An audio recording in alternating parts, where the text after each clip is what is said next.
Dr.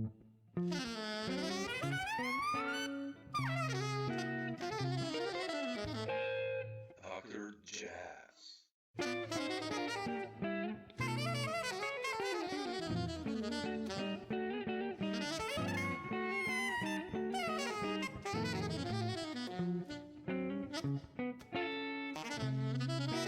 Hey guys, Dr. Samo here. Jazz. Thanks for checking out the channel and its contents. And if you feel like it, please do subscribe. Thanks so much. Enjoy the video. Bye. Where are you right now? I'm in Slovenia, in Europe. Slovenia. I don't know if you ever played here. I don't recall. Maybe you did in Ljubljana, but I don't remember. Yes, I did. You did, right? Okay. Yeah.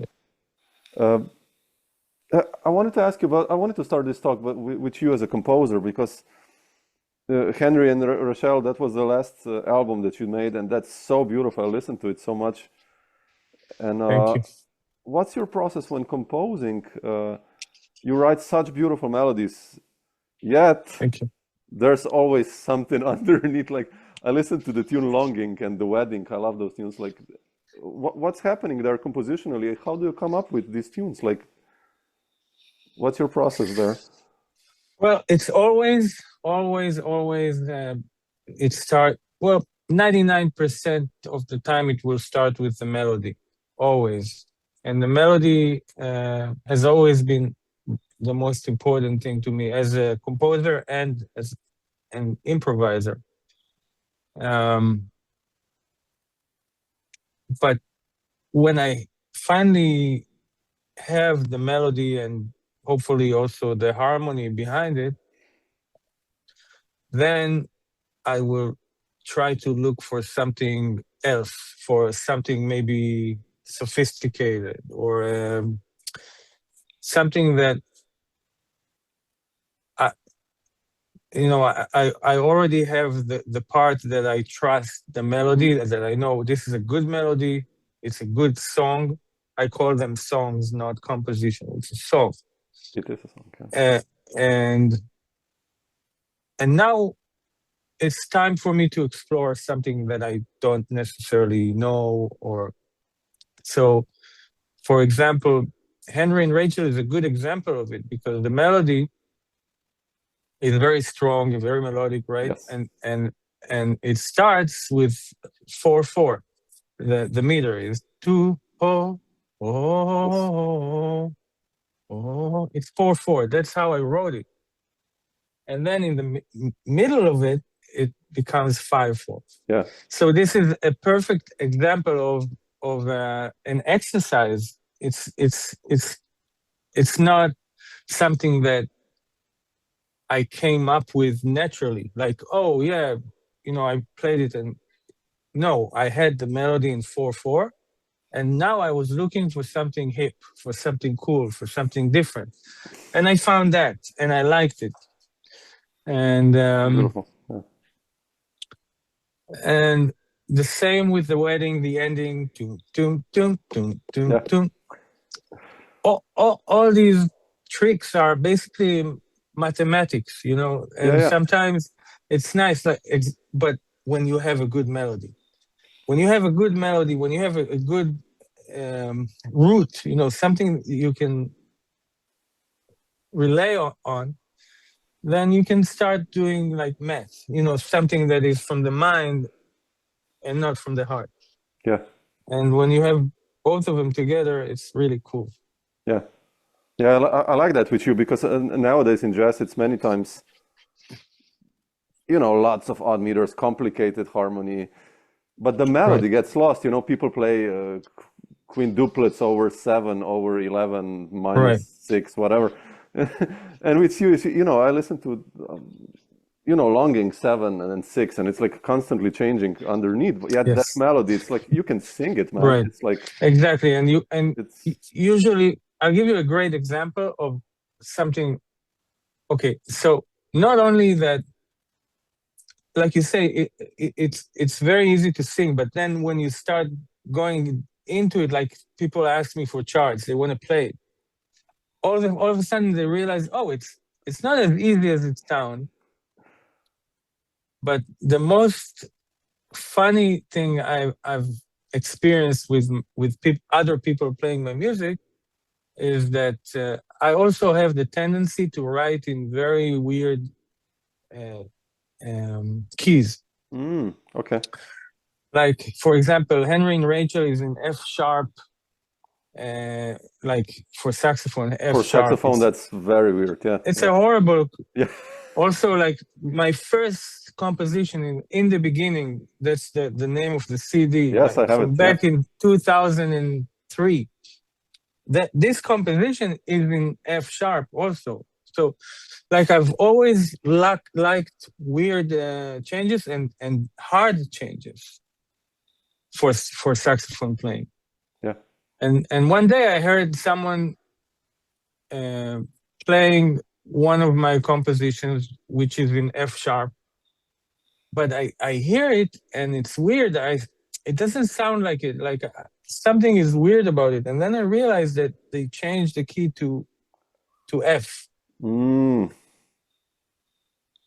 And I mean, it makes sense because it's easier, but that's not, the key also is very important also for the sound of a composition. Absolutely. You change it, you get something else. And obviously they changed it because it was easier for them to play. So this is another great example and on like how sometimes you may think that the composition is very easy because it's melodic, but underneath you will find that the key is very hard, or the meters are changing, or so. Yeah, no, like in a positive sense that it sounds easy. You know what I mean? Even if you listen to Ornette, it's so melodic, or yet it's very complex in a way. It's like No, I definitely did not invent the wheel. I had all the the people I admire, and that's what they do. They make it sound easy, but when you go into that, it's so hard. Yeah. Who were the players that got you excited for jazz, actually? I started with the alto saxophone, so for me it was Cannonball Adderley and Sonny Stitt. These two were like, Sonny Stitt was top. Really interesting. He was like how I wanted to sound. Like he had the secret. Like I wanted to. How does he do that? But of course, Charlie Parker was. In that pile, I'm not mentioning him first because Charlie Parker is so deep that in a way when you are a child, it's still hard for you to understand how deep it is. It's like when you're a child, you love, like I love to eat. I always loved good food. But when I was a child, I didn't like, the greens in my, of course, or the garlic, and then when you grow up, you realize the garlic and the parsley and the cilantro are fucking great. Yes. And the same with Charlie Parker. He has that, the spices that for children, it's still hard to digest. So he was there because people told me you need to listen to him, but I didn't understand it in the beginning. But as I moved along, and it was obvious to me that I want to learn this music and I want to become a musician, a jazz musician. Not only that I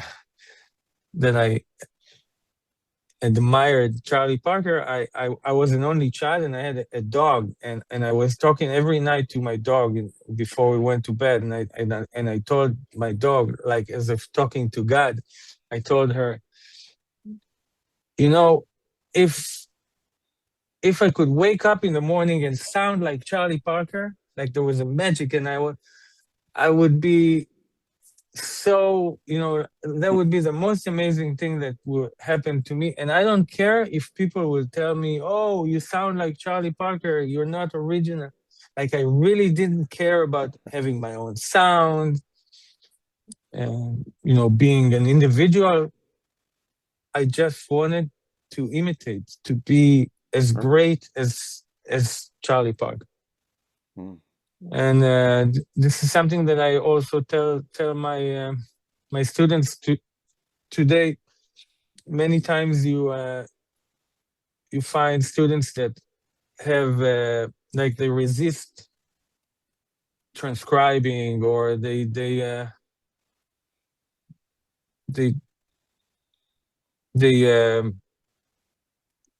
it makes them feel not good. You see them fighting it. And when you ask them why, they say, no, I don't want to sound like him. I want to have my own sound. Now you also have a 3 years old, you said? Yeah. And I have it almost 2 years old, and you realize how much the imitation is absolutely. You can't have your own sound without imitating. It's just impossible. Like, that's how you learn. Yeah. And obviously my 2 years old, he has his own sound. You can't take it from him. Even if he tried to imitate me and to become like me or his mom, it will never sound like. And people sometimes they don't realize that, even if you try your very best to sound like Coltrane, you will never sound like Coltrane. Yep. So. Yeah. But the problem with imitation is that many times people then don't find their own voice, because you found your own voice. Then you have when I listen to you solo or play melodies, you sound like an old soul playing modern music. Like and you have your own voice. But many times people are just like, sound like, try to sound like, I'll put it like that, like you said. So how did that happen with you, your own development of the sound? How did you find it? Then again, I think it happened very naturally, because I never had aspirations to be unique or to be. I just wanted to learn this music. I had a passion, like a language, like really. I remember the first jazz rehearsal that I saw. I played the mandolin in a conservatory. I bumped into a rehearsal of a Dixieland band, and they played, and they also were wearing very flashy costumes, and with hats, and they looked like magicians to me. I looked at them improvising. I realized that they were smiling, and I realized that this is improvisation. I understood that this is not something they're reading from a book. Yeah. And also I realized that they are basically magicians, and they look like magicians. And I ran to my teacher, and I said, I want to become a magician. I saw the notes coming out of their sleeves like doves, Beautiful, yeah. And I wanted to understand how to manipulate notes like that. I realized that this is a manipulation of notes. It's crazy what you can do with only 12 notes. It's endless. It's like, wow. And I wanted that so bad, and I didn't care. I didn't even realize that there is sound, or like, I just wanted that. And it took me a long time to achieve that. I'll give you another good example. I was about like not having your own sound and imitating.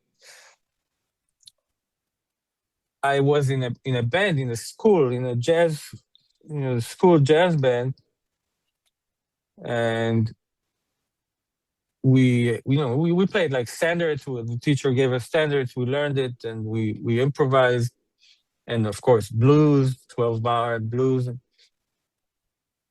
And I always felt like I'm not the brightest kid in terms of music. Like that, there are better musicians there. And my teacher, he used to write me like solos, like it's like transcription, but he wrote me the solo, and I used to learn it by heart. And when I came to the rehearsal at school, I used to play it, and it sounded great because I didn't improvise it. I was not able to improvise like that at that time. But then the next rehearsal or the next concert, I played it again, and my friends they started realizing that I am repeating myself, playing the same phrases. And it's kind of cute, but at the time it was not cute to me. But like in a regular school, people will mock you, they will give you they will hit you. But here, every time I played the phrase that they knew, they would sing it with me. So for me, that's even worse. It was like the most insult. Like, oh, they realize that I'm. And I took it so, personally, like it was insulting. And yet I never stopped doing it because this was my way.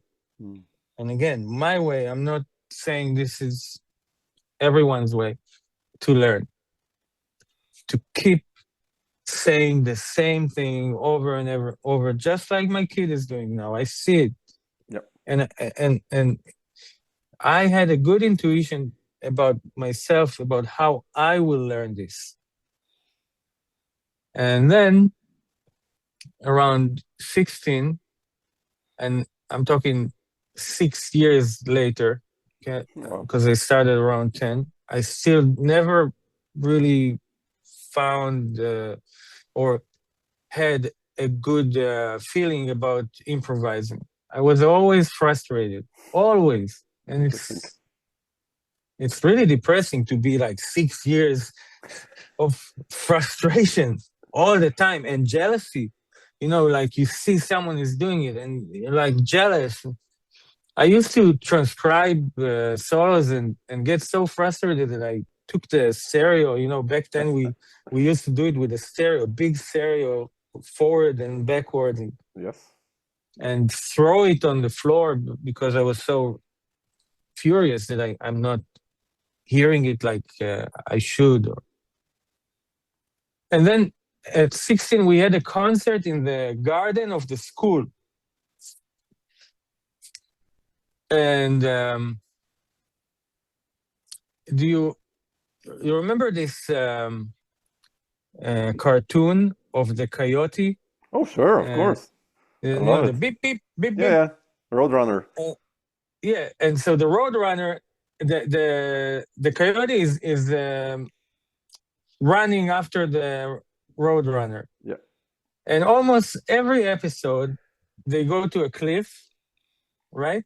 And the Roadrunner is like flying over the cliff, and the coyote is going into the the canyon, and he's like and falls, right? Yeah. Game over. But it's a cartoon, it's always another run, another try.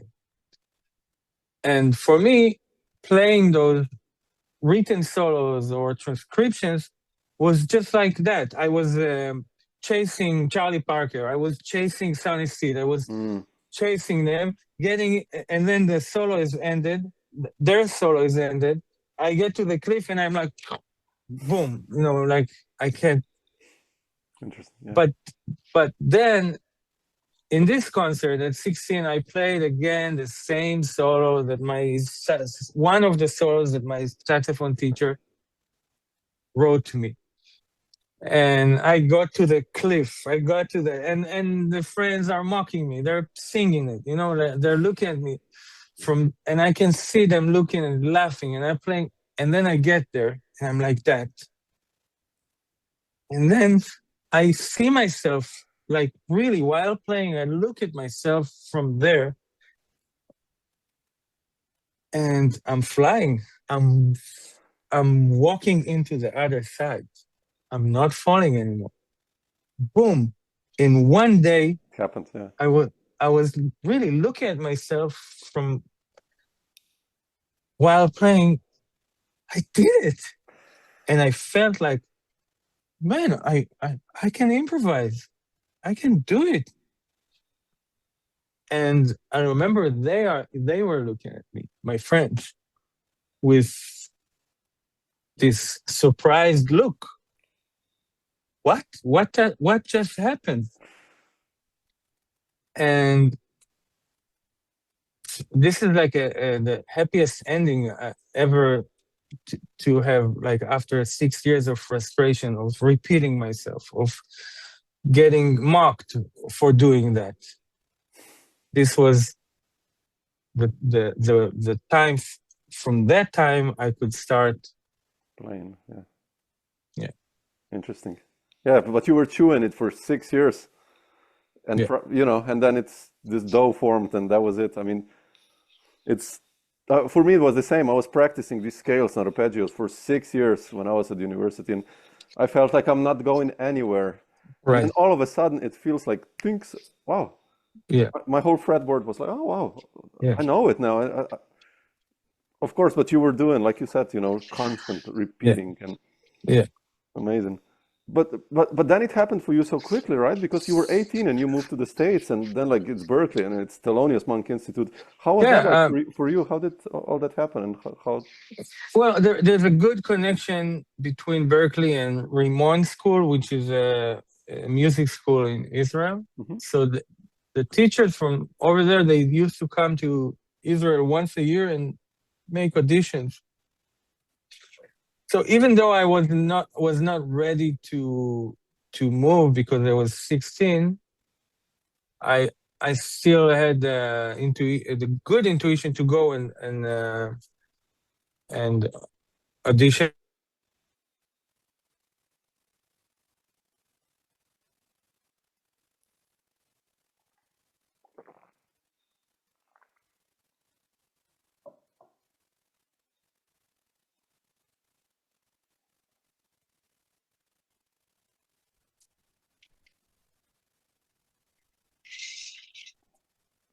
Are you still there? Yes, got you. Something. Okay. Sorry. And so I did. I went and I remember I played Giant Steps. Whoa. In the audition, and they were like, at that time, like I said, like this is when I started. Like it was slow for 6 years, and then boom, like something came, like a beast came out from nowhere. And they really liked me, and they said, okay, you're still in high school, but why don't you come to the 5-week program, summer program? So I went there twice when I was 16, when I was 17. And then after high school, I started my school in Berkeley. And then something happened. Because back then the Thelonious Monk Institute, which is now the Herbie Hancock Institute, yes. Back then it was in Boston, right next to Berkeley. It was in New England Conservatory. And I heard about the auditions, and Ron Carter was auditioning. And I went, and they accepted me. Wow. And that was a little bit, it felt not right. And the guys in Berkeley were upset with me. because I basically left after one semester and started the school at the Monk Institute. But I realized that this was a one-time opportunity, and the musicians that I got to be next to just breathe their, not even learning, just breathe the same air they're breathing. Is something that today I can go to heaven or whatever, wherever I'm going to, and I'm satisfied. Like I did my dream was fulfilled. Not to talk about the opportunities that I got to play with Herbie Hancock from that and so on. But just even just those 2 years, that would never have happened to me anywhere else. Not in Berkeley for sure. Yeah. So amazing. You mentioned Herbie, and you were like what, 19 or 20, and then you 19. got to play with Herbie. 19. I mean, and 3 years before you could hardly improvise. And then, I mean, how was that like for you when Herbie invited you and to play with Herbie? I mean, well, it was the best thing that ever happened to me. I remember, like I got the call from. No, it was like that. We had with the Thelonious Monk Institute, they had a tour. It was an educational tour, educational tour with Herbie Hancock. And then I was such a shy boy and such an insecure human being that I would not even look at Herbie like I would be like that. I would play and go away. After a few days it was in South America, his wife was with him, and she came up to me and she said, Herbie doesn't stop talking about you. Even now when I talk about it, I have tears in my man, eyes. yeah, come on. I went to my room. I was so happy. I jumped on the bed and I hit my head in the ceiling from being so happy. It was for sure the best moment of my life until then, for sure. But practically, after I finished school, he did ask me to join his band, and of course I said yes. But it were almost 3 years I played with him, and they were not easy at all for me. I felt back then, and even today, many years after, I feel that I was not ready for this kind of experience. I was not ready, not musically, not intellectually, not socially. Yeah. I was playing like, I don't know, like with Ronaldo or with Messi, with yeah, from someone from the hood. Like it was not even close, and it made me very insecure. Instead of making me, oh man, I'm with Herbie Hancock, like becoming cocky, and some people like they pull it off. Yeah. I couldn't. Every tour after every tour was finished, I called the manager and said I want to quit. Oh man, really? Oh shit! Wow. It was really stupid. Like I behaved very infantile. Yeah. And it had nothing to do with Herbie or like with the way I was treated. I was treated very, very nice and always had. But I was intelligent enough to understand that this is something is not right. Like if I played a solo before Herbie, then he came up and I was like, okay, this is how you do it. Or if I played after him, I was like, I can't play anything after. And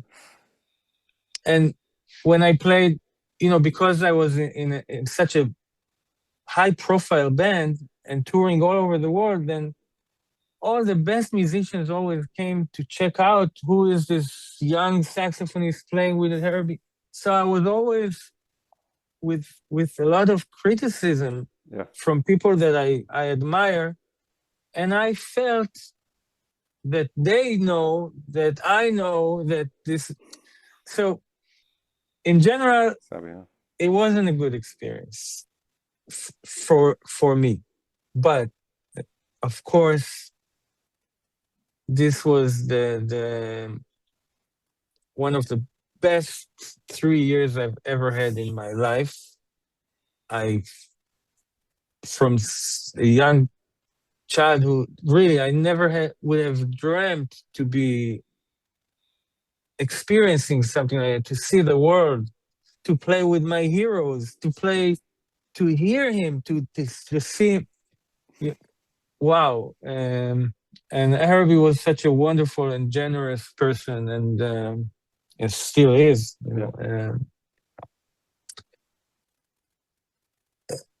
It was like two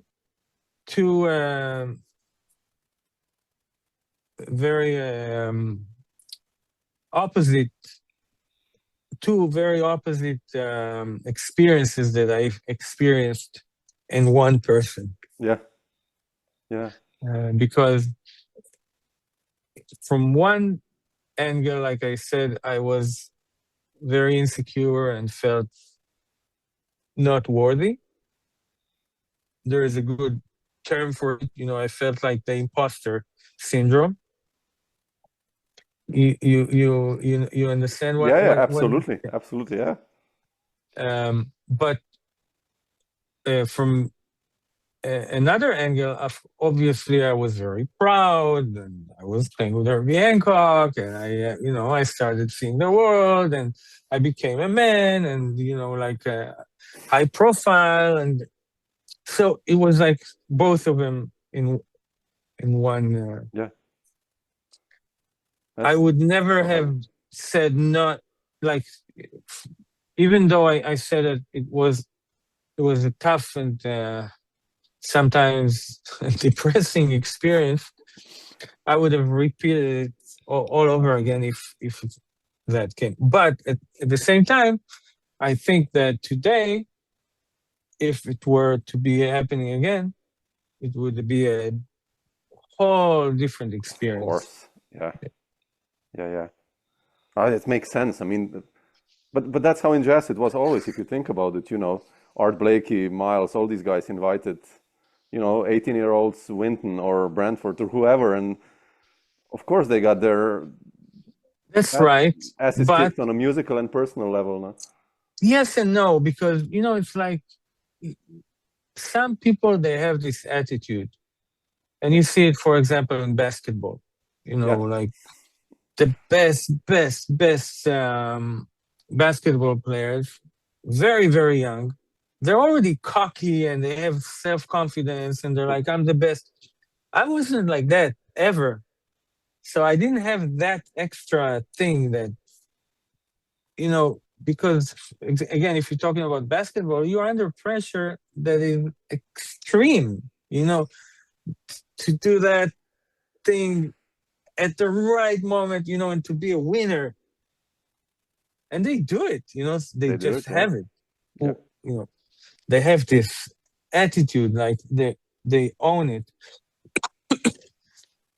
Unfortunately, I didn't have it. And so, and if you're talking about Wynton, like the conversation that Wynton had, over the writing with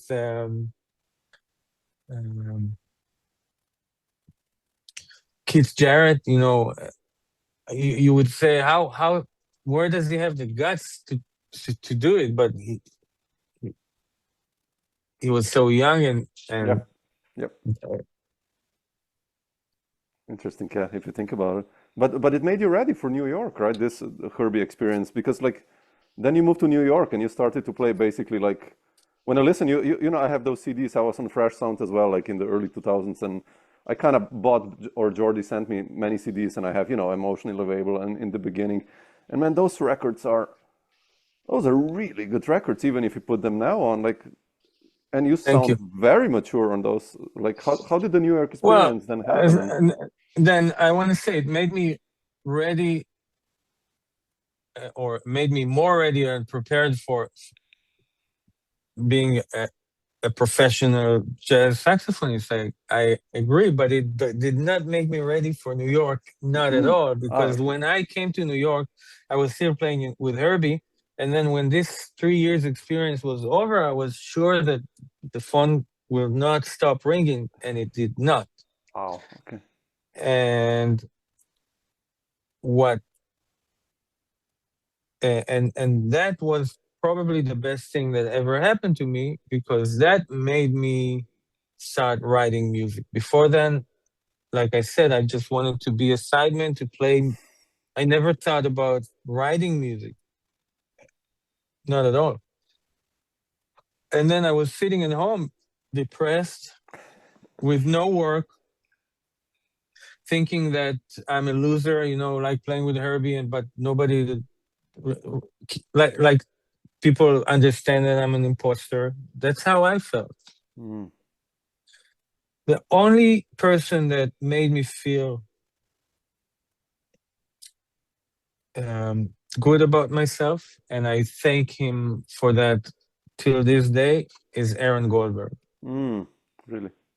And he always encouraged me to play. He heard like one or two compositions of mine, and he said, "Man, this is good."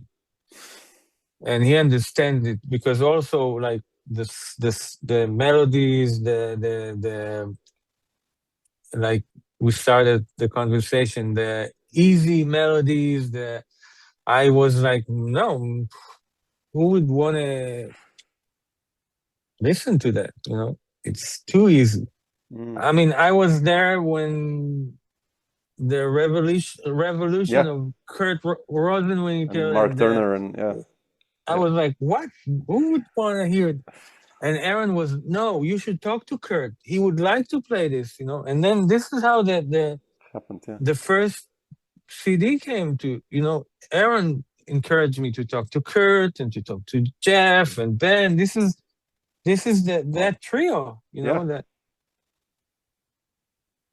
So yeah, thanks to Aaron Goldberg, I kept writing. I started like believing in myself as a composer, and that opened a whole new channel to becoming a band leader and to finding my own sound. Yeah. And now to conclude that beginning, how do you find your own sound? How did I find my own sound? Through composition. Yeah. This is how you will never find your own sound, in my opinion, through playing standards all the time. No, there's no way. You can't. Yeah. Yeah, I agree actually. Yeah. Its composition is even the greats, if you listen to Wayne, I mean, it's his sound, But even the Coltrane, compositions, or Coltrane, yeah. Yeah. People sometimes they underestimate his. He's a fucking brilliant composer. Absolutely. He wrote the best compositions, and they're all different, like always changing. Yeah. Yeah. Like wow. Yeah, talk about Naima, like a perfect ballad, right? I mean, like, man, like, yeah. Was this band leading then really, did it become easy through time? Because like in the beginning, you call these guys like Kurt and Ben and Jeff, who were like already really, they were quite big names already in New York. And then you have those guys in the room and recording.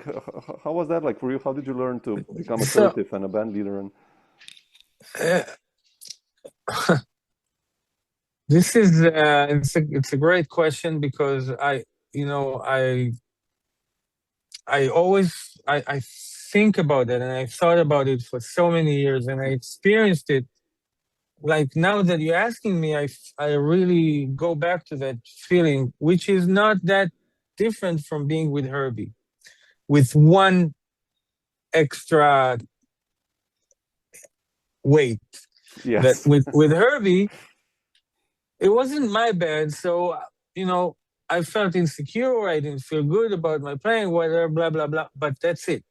Now it's my band, so like if I hear something that I don't like about how someone from the band playing it, I feel like, oh man, can I say it? No, like maybe he will be upset with me. I'm not.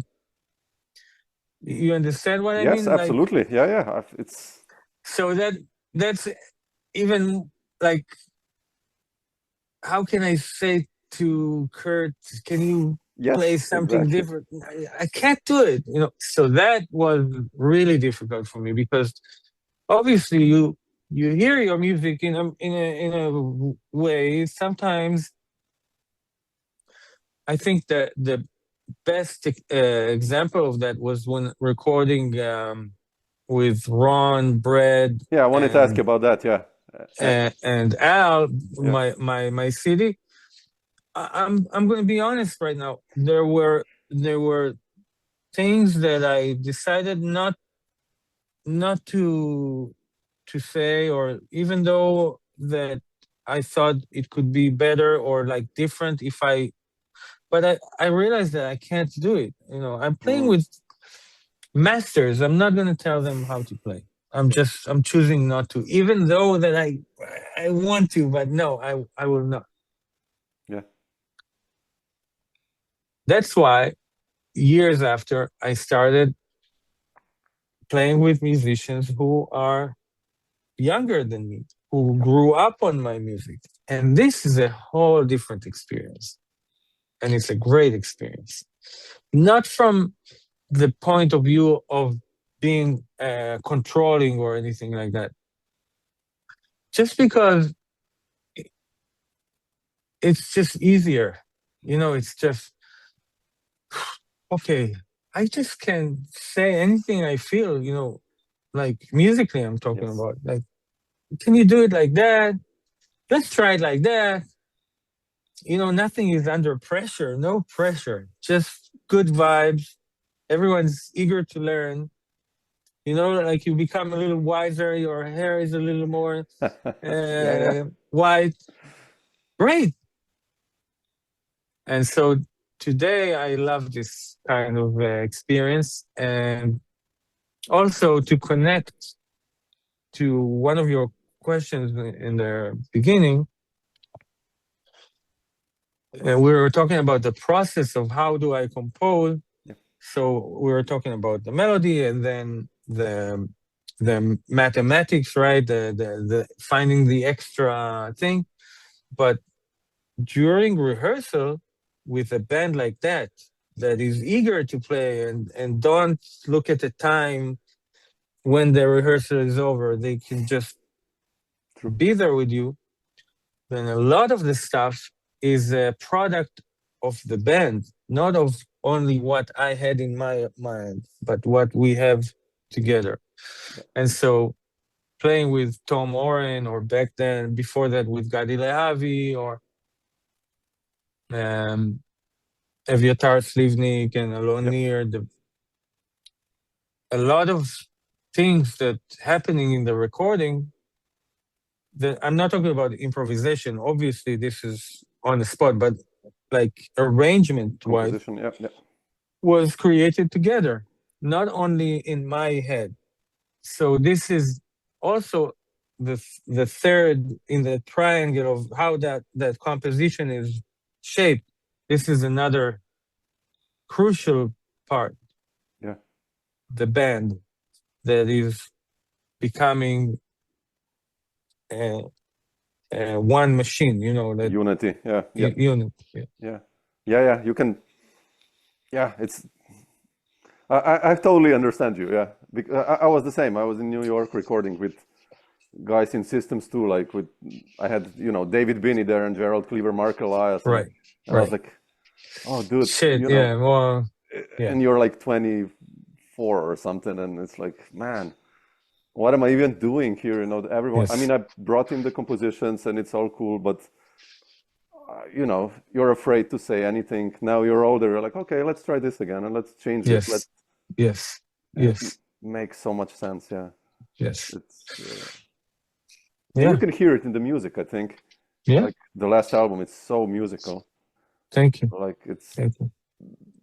Even as Israeli song is like, of course, it's an amazing album still, but it's not a band. Yeah, it's not a band. It's an all-star band. Yeah. Yeah, exactly. Yeah. It's like when listening to when a piano player, whoever would in the 80s call Dave Holland and Jack DeJohnette. I mean, obviously it's a good album, but it's just the rhythm section de jour. What exactly. Yeah. So it's like, I don't know. Yeah. But yeah. Eli, what's on the schedule still for you? Do you have any plans of coming to Europe? I mean, I know the situation now is terrible, but still, like music-wise, well, I'm happy. First of all, I'm happy to say to you and also to your audience that I have a recording, which will be the 10th recording coming out soon, which I'm very proud of. It's with the same band with Alon and Evie and Tom. Yeah. And this recording is telling the story. I called it My One and Only Love, just like the standard. This is, how I like to always play a standard a little different. So it's the story of this place, of Tel Aviv, of Israel, the place that I love so much, and which is going through hell for the past few years. Yeah. So it was important for me to do that, and I really, really love what came out, and I'm looking forward for people to hear it, hopefully soon, this year already. Mm-hmm. About touring, it has nothing to do with Israel. I've decided that for the, foreseeing future, I rather not tour. I'd rather stay home with my family. I completely understand you. And I realized that the clapping has the same sound if it's in Ljubljana or in Paris or in Tel Aviv. It has the same power, and I play as much as I can here, and I don't have that urge of going on a plane and yeah. I mean, if I could do like press on a button and be there, that would be amazing. Okay, yeah. But it's not. It's just not. And traveling has become very difficult for me over the years. I would say, what's the word? Subjective, but also objective. Objectively, it became harder. Yeah. Like I feel that a musician is like the enemy of the state. You come with a saxophone, you're like a fucking terrorist. Just leave me alone. They're looking into the mouthpiece, by the time you get to the gig, the saxophone is just not working anymore. And it was too much for me. Yeah. But I'm not saying no, that for the time being, I really enjoy my my life here with my two kids, my wife. My mom is sick for many years after my dad passed away. I brought her to the same building I live. She's one floor up, down, and I take care of her. So it's like the parents of my wife are like my parents. We have a good thing going on here. That's good. Yeah. And I'm just surrounded by love, and that's always been the most important thing for me. Yeah. To be surrounded by love. That's the most important. Especially in hard times like this. Yeah. But the good news is the world is just maybe not physically, but the www is there, and yes. I have a recording coming out, and it will be available for everyone in one click. And whoever want to hear it would be able to hear it. That's true. The world's become smaller in this sense. Yeah. That's so beautiful to hear, man. Yeah. Well, if you ever make it to Europe or to Slovenia, just drop me a line. Tell Ziv to give. For sure. Give me, sure. We have a guest room here, and whenever, if you feel like exploring, just let me know. For sure, man. It's been really a pleasure to. And thanks so much, for you too, sharing these thoughts, and such a nice, honest talk. So nice. And thank you. I wish you all the best. Thanks, man. And I'm looking forward for this to come out, and yes. We'll be in touch. We'll be in touch. I'll send Ziv the link, and then he can send it to you as well. So when this is out.